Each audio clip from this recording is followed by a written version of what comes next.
नमस्कार दोस्तों, मैं हूं एस्ट्रोलॉजर मीनाक्षी और आज के इस वीडियो में बहुत बहुत स्वागत है आप सभी मेष राशि वाले जातकों का, यानी कि एरीज ज़ोडिएक का। राशि चक्र की पहली राशि मेष राशि, जिसके स्वामी है मंगल देव। यह एक चर राशि है, यानी गतिशील राशि है। साथ ही साथ रात्रि बली राशि भी है मेष राशि, यानी मेष राशि के जो जातक होते हैं वो दिन के बजाय रात में ज्यादा एक्टिव हो जाते हैं। ऐसे भी मार्स की एनर्जी होती है, मंगल की एनर्जी होती है मेष राशि वाले लोगों में, तो काफी ऊर्जावान होते हैं, बहुत ज्यादा एक्टिव होते हैं, ऊर्जावान होते हैं और इनमें एंथुजियाज्म भरा हुआ रहता है, यानी जोश जो है, उत्साह वो भरा हुआ रहता है। मेष राशि के जो जातक होते हैं वो जन्म से ही बहुत ज्यादा एक्टिव होते हैं और प्रयत्नशील होते हैं। कभी भी हार ना मानना इनकी एक बहुत बड़ी खासियत होती है। अब क्योंकि मंगल इस राशि के स्वामी हैं और सूर्य देव इस राशि में उच्च के होते हैं, तो मेष राशि के जो जातक होते हैं वो साहसी भी बहुत होते हैं, बहुत ज्यादा साहसी होते हैं, करेजियस होते हैं, किसी भी बात से, किसी भी कार्य को करने से डरते नहीं। अब क्योंकि सूर्य इस राशि में उच्च के होते हैं और मंगल इस राशि के स्वामी हैं, यानी सूर्य और मंगल दोनों ही ग्रहों की एनर्जी, ऊर्जा होती है मेष राशि वाले लोगों में। इसी वजह से बचपन से ही ये लोग लीडरशिप क्वालिटी लिए होते हैं, इनमें नेतृत्व का गुण पाया जाता है। यही वजह है कि लोग इनको फॉलो करते हैं, लोग इनको देखकर सीखते हैं कि जीवन में कभी हार ना मानते हुए आगे कैसे बढ़ना है। सूर्य का गुण होता है तो राजसी गुण भी होता है, ठाट बाट होती है इनकी, ये अपनी ही धुन में रहते हैं, जल्दी किसी की बात नहीं मानते, जो फैसला ले लेते हैं वो ले लेते हैं। जिद्दी भी होते हैं, साहसी होते हैं लेकिन जिद्दी होते हैं, जिस बात की ठान लेते हैं उसे पूरा करके ही मानते। अगर इन्होंने किसी बात को करने की सोच ली तो फिर संसार में कोई भी इनको नहीं रोक पाता। कभी कभी उग्र भी हो जाते हैं, क्योंकि मंगल की एनर्जी होती है, मार्स की एनर्जी होती है, तो उग्र हो जाते हैं। क्रोध की अधिकता इनमें देखी जाती है, कभी कभी क्रोध भी इनमें इतना हो जाता है कि ये लोग गलत फैसले भी ले लेते हैं। इनके जीवन में इनकी सबसे बड़ी स्ट्रेंथ होती है कि ये लोग चाहे कितना भी उतार चढ़ाव क्यों ना देख लें अपने जीवन में, हार नहीं मानते। ऐसे तो मेष राशि वाले लोग बहुत ज्यादा करेजियस होते हैं, लेकिन कभी कभी ऐसा समय आता है इनके जीवन में जब बहुत बड़े बड़े उतार चढ़ाव इनको देखने पड़ते हैं, लेकिन उस समय में भी ये हार नहीं मानते। इनको पता होता है कि इनके अंदर वो क्षमता है जिस क्षमता को लेकर ये फिर से उठ खड़े होंगे। हालातों को सुधारने की बहुत बड़ी कला होती है इनमें। हालांकि पेशेंस नहीं होता, सब्र नहीं होता, सब्र नहीं होता, इस वजह से मेंटली डिस्टर्ब हो जाते हैं, क्योंकि पेशेंस की कमी होती है, सब्र की कमी होती है। यही वजह है कि ये किसी भी काम का रिजल्ट तुरंत चाहते हैं, और जब ऐसा नहीं होता है तो ये उग्र हो जाते हैं, फ्रस्ट्रेटेड हो जाते हैं, एंजाइटी हो जाती है इनको। लेकिन ये जानते हैं कि गिरकर उठा कैसे जाता है, ये भी जानते हैं कि लोगों को कैसे उठाया जाए, लोगों को कैसे मोटिवेट किया जाए। खुद तो मोटिवेटेड रहते ही हैं, लोगों को भी मोटिवेट करते हैं। अपने गोल को लेकर ये बहुत क्लियर होते हैं, और जब तक उस गोल को अचीव ना कर ले ये आगे बढ़ना, ये चलना नहीं छोड़ते। एडजस्टेबल होते हैं, हालांकि जिद्दी होते हैं लेकिन एडजस्टेबल भी होते हैं, बदलाव को एक्सेप्ट कर लेते हैं। कहीं भी जाते हैं तो उस माहौल में ढल जाते हैं, एडजस्टेबल होते हैं, जीवन के बदलाव को बहुत पॉजिटिवली एक्सेप्ट करते हैं। नई नई चीजों को सीखना, नए नए कार्य करना इनको बहुत पसंद होता है। घूमना फिरना इनको बहुत पसंद है। अक्सर ये लोग जब खाली समय इनको मिलता है तो ये लोग बैग पैक करेंगे और घूमने निकल जाएंगे। इनको घूमना फिरना, घूमने फिरने का बहुत शौक होता है। यही वजह है कि बहुत अच्छे ट्रैवलर होते हैं, ये बहुत ट्रैवल करते हैं, अपने जीवन में यात्राएं बहुत करते हैं ये लोग। अब क्योंकि इनके 9वें भाव के स्वामी बृहस्पति देव होते हैं, तो धार्मिक भी बहुत होते हैं। इनके जीवन की सबसे बड़ी ताकत, इनकी जो सबसे बड़ी स्ट्रेंथ होती है वो इनके पिता होते हैं। इनके पिता का सहयोग अगर इनको मिल जाए तो ये जीवन में कुछ भी अचीव कर सकते हैं। लेकिन अगर पिता का सहयोग ना मिल पाए, पिता के सहयोग से वंचित रह जाए ये लोग, तो कठिनाइयां आती है इनके जीवन में। यानी पिता का बहुत ज्यादा महत्व होता है मेष राशि वाले लोगों के जीवन में। पिता के सहयोग से ये जीवन में कुछ भी हासिल कर सकते हैं। हालांकि जीवन में कई ऐसे समय आते हैं जब इनको एक गुरु की भी आवश्यकता होती है, क्योंकि थोड़े से क्रोधी स्वभाव के होते हैं, बहुत जल्दी उग्र हो जाते हैं, जिद्दी होते हैं। इसी वजह से इनको दिशा दिखाने के लिए जीवन में गुरु की आवश्यकता होती ही होती है। और इनके जीवन में जब ये किसी को गुरु बना लेते हैं, इनको गुरु मिल जाते हैं, उसके बाद ये जो तरक्की करते हैं वो शायद ही कोई व्यक्ति कर पाए। वाणी बहुत प्रभावशाली होती है, रॉयल होती है, क्योंकि इनके तीसरे भाव के स्वामी होते हैं बुध देव। तो वाणी में ऐसा प्रभाव होता है कि लोग इनकी बातें सुनते भी हैं और मानते भी हैं। रॉयल होते हैं बातचीत से, ठाट बाट से रॉयल होते हैं। बड़े पदों पर, प्रशासनिक पदों पर पाए जाते हैं मेष राशि वाले जातक। मेष राशि वाले जो लोग होते हैं वो बहादुर तो होते हैं, लेकिन अपना अपमान नहीं बर्दाश्त कर सकते।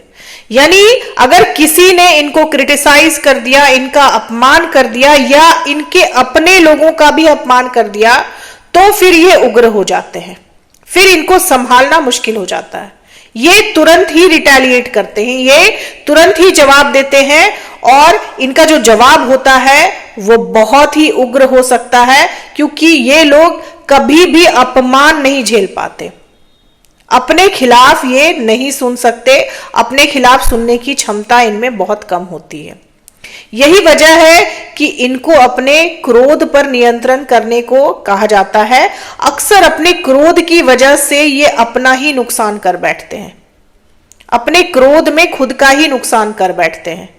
ये इनकी एक बहुत बड़ी कमजोरी होती है कि जब इनको क्रोध आता है तो ये अपना आपा भूल जाते हैं और अक्सर वो चीजें कर जाते हैं जो इनको नहीं करनी चाहिए। हालांकि दिल के बहुत साफ होते हैं, बहुत स्ट्रेट फॉरवर्ड होते हैं, कोई छल कपट नहीं होता इनके मन में।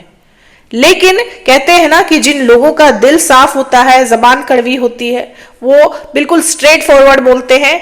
कुछ ऐसी ही स्थिति होती है मेष राशि वाले लोगों की। दिल बिल्कुल साफ होता है, शीशे की तरह साफ होता है, लेकिन क्रोध बहुत जल्दी आ जाता है।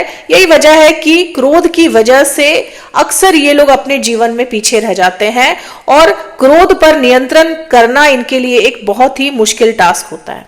लेकिन अगर ये लोग अपने क्रोध पर, अपने उग्र स्वभाव पर नियंत्रण कर लें, तो फिर इनसे आगे कोई भी नहीं निकल सकता। ये वो अचीव करते हैं जो कोई सोच भी नहीं सकता, क्योंकि नंबर 1 राशि है। ये लोग नेतृत्व करने के लिए ही जन्म लेते हैं, ये लोग लीड करने के लिए ही जन्म लेते हैं। इन लोगों को फॉलो करना नहीं आता, ये लोग फॉलो नहीं करते, ये लोग लीड करते हैं। लीडर होते हैं, बहुत बड़े बड़े लीडर होते हैं। ये लोग जो होते हैं बड़े बड़े पदों पर पाए जाते हैं, चाहे वो सरकारी काम हो, चाहे वो प्राइवेट काम हो। ये लोग अच्छे बड़े पदों पर पाए जाते हैं। नेता होते हैं तो बहुत बड़े नेता होते हैं, बहुत इन्फ्लुएंशियल नेता होते हैं। ऐसे नेता होते हैं जो सभी को लेकर चलते हैं, जो बहुत स्ट्रेट फॉरवर्ड होते हैं, अपने डिसीजन लेने में माहिर होते हैं, अच्छे डिसीजन मेकर होते हैं, क्विक डिसीजन लेते हैं। लेकिन यहां पर शर्त एक ही है दोस्तों कि मंगल पीड़ित नहीं होना चाहिए। अगर मंगल नीच के हो जाए या मंगल पीड़ित हो जाए तो फिर इनको दिक्कतें आती हैं जीवन में, क्योंकि शनि इनके कर्म भाव के स्वामी है, इनके लाभ भाव के भी स्वामी है। अगर शनि 10वें भाव में ही बैठ जाए, शनि उच्च के हो जाए, या फिर शनि 11वें भाव में बैठ जाए आपके बर्थ चार्ट में, तो फिर आप लोग साधारण व्यक्ति नहीं होते। आप कुछ ऐसा कर जाते हैं जो वर्षों तक याद किया जाता है, जो इतिहास रच जाता है।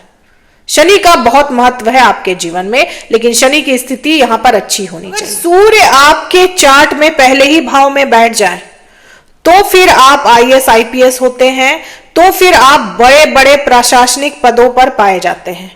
जहां भी आप काम करते हैं वहां टॉप के पोजीशन पे पहुंचते हैं, अगर सूर्य आपके पहले ही भाव में बैठ जाए उच्च के होकर। सूर्य यानी राजा, और राजा जब पहले ही भाव में अपनी राजगद्दी पर बैठ जाए तो फिर राजगद्दी मिलना आपको तय है। अगर आप पॉलिटिक्स में भी जाते हैं तो बहुत अच्छा काम करते हैं। अब बात करें आपके वैवाहिक जीवन की। आपके 7वें भाव के स्वामी होते हैं शुक्रदेव, तो आपको जीवन साथी रूपवान मिलता है, गुणवान भी मिलता है, रूपवान भी मिलता है। और क्योंकि मंगल आपके पहले भाव के स्वामी हैं और शुक्र आपके 7वें भाव के स्वामी हैं, तो आपके और आपके स्पाउस के बीच में अट्रैक्शन भी रहता है। आप दोनों एक दूसरे के प्रति अट्रैक्टेड रहते हैं। लेकिन क्योंकि मंगल पहले भाव के स्वामी है, तो आप जब विवाह करते हैं या फिर जीवन साथी का चुनाव करते हैं तो गुणों के बजाय रूप पर ज्यादा ध्यान देते हैं, और यही वजह है कि बाद में आपको परेशानी। मेष राशि वाले लोगों के लिए बहुत जरूरी है कि उनके जीवन साथी का जो नेचर है वो उनसे मैच करे, नहीं तो ये लोग जो हैं वो मैरिड लाइफ में अक्सर बहुत परेशानियां झेलते हैं। इनको बहुत दिक्कतें आती हैं अपने मैरिड लाइफ। जीवन साथी आपको खूबसूरत मिलता है, कोऑपरेट करने वाला मिलता है, लेकिन नेचर में अंतर होता है, क्योंकि शुक्र 7वें भाव के स्वामी है और मंगल आपके पहले भाव के स्वामी है। तो इस वजह से कभी कभी वैवाहिक जीवन में समस्याएं भी आ जाती हैं। अब बात की जाए आपके लव लाइफ की, तो क्योंकि सूर्य देव आपके 5वें भाव के स्वामी होते हैं, तो ईगो प्रॉब्लम रहती है आपके लव लाइफ में। हालांकि आप जिनसे प्रेम करते हैं वो व्यक्ति रॉयल होता है, खूबसूरत होता है, लेकिन आपके और आपके प्रेमी के बीच में या फिर प्रेमिका के बीच में ईगो बैटल्स रहते हैं, ईगो की दिक्कत रहती है, क्योंकि सूर्य जो है वो ईगो देते हैं, अहम देते हैं। अब बात करें आपके भाग्यशाली वर्षों की, तो उम्र के 16वें साल में, 22वें साल में, 24वें साल में, 27वें साल में, 32वें साल में और 48वें साल में आप कुछ ना कुछ नया और बड़ा अचीव करते हैं, क्योंकि ये जो साल है ये आपके लिए बहुत महत्वपूर्ण है। लेकिन अक्सर देखा गया है दोस्तों, क्योंकि शनि आपके 10वें भाव के स्वामी है, तो अक्सर आपको कार्य क्षेत्र में सफलता उम्र के 36 वर्ष के बाद ही मिलती है। धनु राशि और सिंह राशि वाले जातकों से इनकी अच्छी बनती है। विवाह के लिए भी धनु राशि या फिर सिंह राशि इनके लिए बहुत ही अच्छे माने जाते हैं। लेकिन कर्क राशि, कन्या राशि, मकर राशि, इन 3 राशियों से इनकी नहीं बनती, और वैवाहिक जीवन में बंधने के लिए भी ये 3 राशियां मेष राशि वाले जातकों के लिए अच्छी नहीं मानी जाती। शुभ रंग की बात की जाए तो नारंगी रंग, लाल रंग, पीला रंग, सफेद रंग इनके लिए बहुत ही शुभ होता है, लेकिन काले रंग से इनको थोड़ा सा परहेज करना चाहिए। जब भी कोई शुभ काम करने को जाए तो काले या फिर ग्रे रंग के कपड़े का इस्तेमाल आप ना करें। मेष राशि वाले जातकों के इष्ट देव होते हैं हनुमान जी, बजरंग बली। बजरंग बली की उपासना से आपको काफी लाभ मिलता है, लेकिन अगर भाग्य में रुकावटें आ रही हैं तो आप बृहस्पतिवार का व्रत कर सकते हैं। साथ ही साथ सूर्य देव की उपासना से, सूर्य देव की पूजा करने से भी आपको जीवन में बहुत तरक्की मिलती है। आदित्य हृदय स्रोत का पाठ कर सकते हैं आप, रविवार का व्रत कर सकते हैं, सूर्य को अर्घ दे सकते हैं, जल दे सकते हैं।